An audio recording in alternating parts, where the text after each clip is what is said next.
I got a question for you. You've moved from one industry for another. You've worked in corporate America, all this stuff. How were you able to recreate yourself and rebrand yourself and reinvent yourself?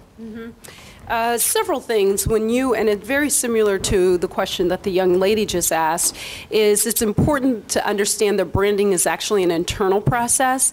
And for me, even though I went from corporate America to modeling to Paramount to education to ultimately becoming a speaker, is that it was always going within and identifying what part of my brand relates to the industry in which I want to work. So if it's professional blue suit, if I'm talking to KeyBank, who is one of my clients, of course I'm not going to go in there as, quote, the model look. I'm going to present myself according to whatever industry that I'm working, but I'm still authentic to who I really am. So you're not going to wear that beige polyester suit in there? I'm not going to wear the beige polyester suit. Good morning. Good morning. Good morning. My question is, I wholeheartedly agree with you that changing and adapting your brand is very important.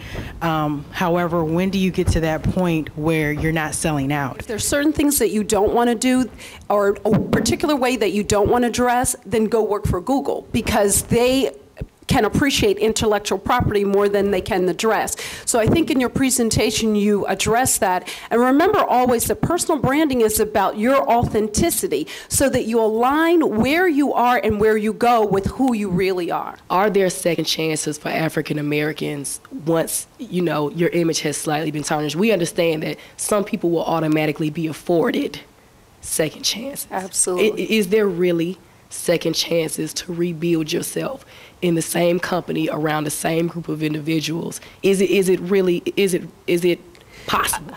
I think that anything's possible. And I do believe in rebuilding. And you talked about rebuilding your image around the same people. Again, I think it goes back to, one, how severe is the image issue.